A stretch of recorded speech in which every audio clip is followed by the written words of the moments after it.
আমরা দেশের জনগণের পক্ষে কথা বলে এসেছি। আমরা চায়নাকে দেখতে চাই G2G, P2P। তারা এক ধাপ এগিয়ে বলেছেন যে এখন বাংলাদেশ শুধু আমাদের একটা ফ্রেন্ড কান্ট্রি নয়, এখন থেকে আমাদের নাইবার কান্ট্রি। মূলত আমাদের এই সফরটি ছিল চাইনিজ সিপিসির দাওয়াতে, অর্থাৎ কমিউনিস্ট পার্টি অফ চায়নার দাওয়াতে।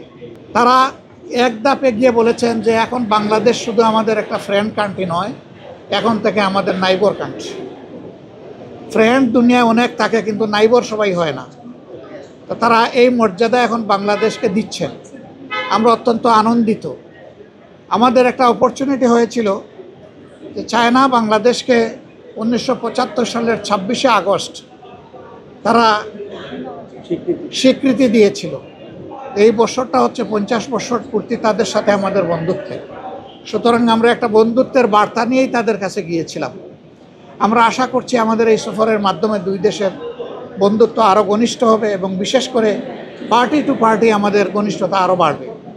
আমরা তাদেরকে অনুরোধ করেছি, অতীতে কোনো দেশ একটা মাত্র দলের সাথে সম্পর্ক করেছিল, জনগণের সাথে তাদের কোনো সম্পর্ক ছিল না।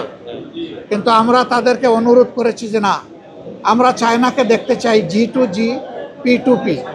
অর্থাৎ তারা সরকারে মিলবে, আবার তারা জনগণের সাথেও সম্পর্ক করবে। ওয়ালটন এখন দেশের সীমানা পেরিয়ে পৌঁছে গিয়েছে 50টিরও বেশি দেশে। ওয়ালটন, ঘরে ঘরে, বিশ্বজুড়ে। এর পাশাপাশি আমরা বলেছি অ্যানাদার P2P, সেটা হচ্ছে পার্টি টু পার্টি। এবং এখানে কাউকে সেগ্রিগেট করার, আলাদা করার দরকার নাই। সকল পার্টির সাথেই আপনারা এঙ্গেজ হবেন। আমরা এই ক্ষেত্রেও তাদের বিপুল উৎসাহ লক্ষ্য করেছি। আমরা পার্টি কে বড় কে ছোটো আমরা এটা বুঝি না। আমরা মনে করি বাংলাদেশে যারাই রাজনীতি করেন তারা দেশ এবং জনগণের কল্যাণ চিন্তা করেই তারা করেন। এই জন্য আমরা সকল পার্টির হয়েই বলতে পারেন যে আমরা সেখানে কথা বলে এসেছি। আমরা দেশের জনগণের পক্ষে কথা বলে এসেছি। আমরা আশা করছি আগামীর দিনগুলোতে আমাদের এই যাওয়া আসা আরও বাড়বে। আমরা আমাদের পক্ষ থেকে, দলের পক্ষ থেকে প্রেসিডেন্ট হিসাবে নয়, শি জিনপিংকে তার দলের সেক্রেটারি হিসেবে আমরা দাওয়াত দিয়ে এসেছি।